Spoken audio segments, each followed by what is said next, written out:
Hey everybody, how's it going? Like Butter here, and today I got a short little division video to talk about what you can do to prep for 1.4. Now, it just got announced a couple of days ago that 1.4 is going to be dropping on the 25th of October. So if you're playing this weekend and you're wondering what to do leading up to 1.4, whether you should wait to do some things or whether you should do it now, this video is going to guide you through that and what I think you should do leading up to 1.4 to get ready. So if you don't know, after 1.4 drops, all the gear that you're going to get is going to have performance mod slots, whereas before you would get the skill attributes randomly rolled on your gear, and it kind of sucked because it wasn't worth rolling one of those skill attributes. So what would often happen is you would have a lot of gear that was unoptimized in the skill area.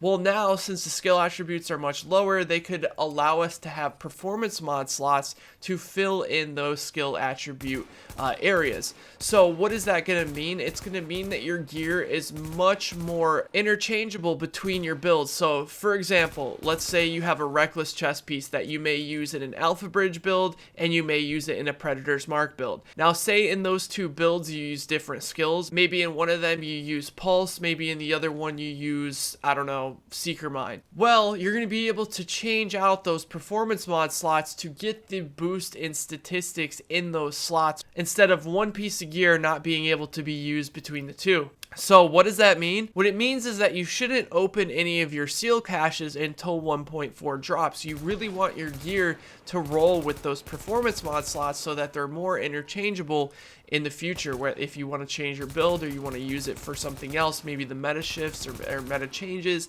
and you feel like this skill is more important than that skill, it's going to be super important to do that. However, Phoenix credits, materials, all that stuff is obviously going to be the same in 1.4. So what I would do this weekend is I wouldn't worry about any gear drops, okay? What I would try to farm for is either division tech, materials, DZ credits, and regular credits are going to be so important in 1.4 since you can use your credits now to buy seal caches, and in those seal caches you can get very, very good gear depending on your tier and what level you're playing at. So what can you do to farm Phoenix credits? I would grind out Lexington as much as you can, because as far as I'm concerned, in 1.4 it's a little bit, it's easier to get Phoenix credits overall, but it's hard to find something that you can continuously grind that is so efficient like Lexington. So if you have a couple of buddies who are getting ready, maybe hop in and try to hit that 2,000 credit cap. Now that there's going to be, a lot of things to use your Phoenix credits on, seeing that we're going to have like level 33 mods coming out and all that other stuff, you want to make sure you get as many credits as possible.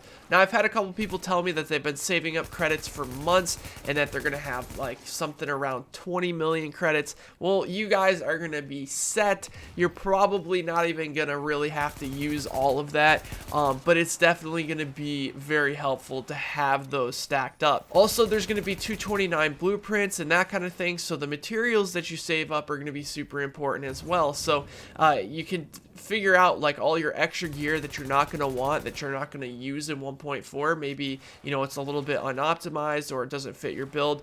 You can figure out, well, do you want to deconstruct those and get the materials, or do you want to sell them for the credits? However, what I would do is I would wait until 1.4 drops to sell it. And the reason is because you get more credits in 1.4. They did a complete vendor overhaul where, the vendors in the Dark Zone now have gold gear if you're of a certain gear score.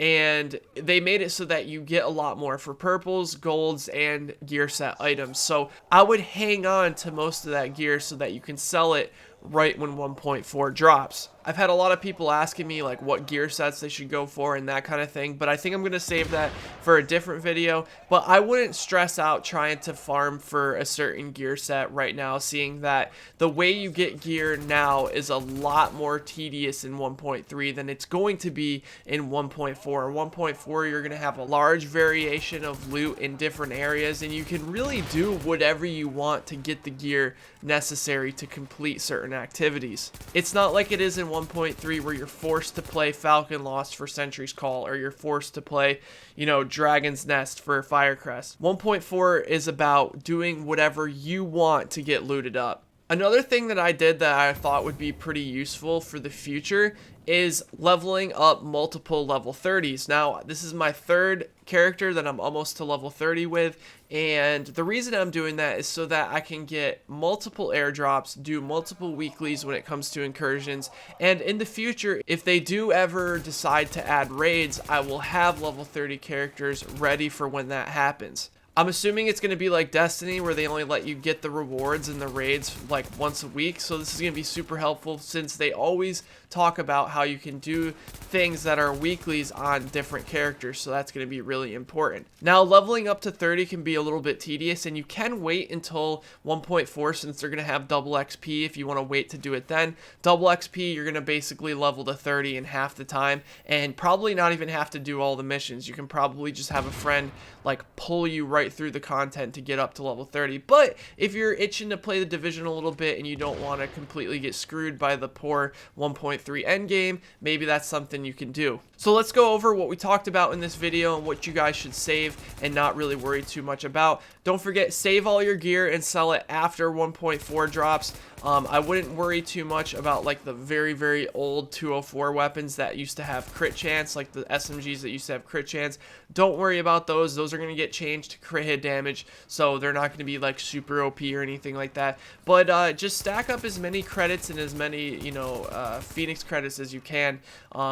You know, whether it's DZ funds or regular credits, you're all going to be able to use those on a certain vendor to buy seal caches to try and get the gear that you want. For me personally, when 1.4 comes out, I'm probably going to use the gear that I have, but I'm going to re-gear up. I'm going to work on a Glass Cannon Predator's Mark build and probably run some sort of like hybrid Sentry build or something like that. We're going to see, but most likely I'm going to be going for a Predator's Mark build. So I'm just going to like re-loot up and try to get, you know, my gear with the performance mod slots, so that, like I said, it can be a little bit more interchangeable and more accessible for me if I want to switch up a certain build. Hopefully this video helped you guys out and kind of pushed you in the right direction for what you should be looking for. If you enjoyed this video, be sure to drop the video a like, and I will talk to you guys next time.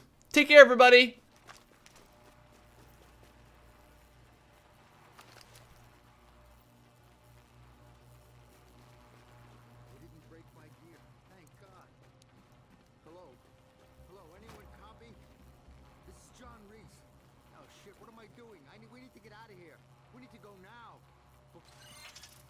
Reese, this is Paul Rhodes.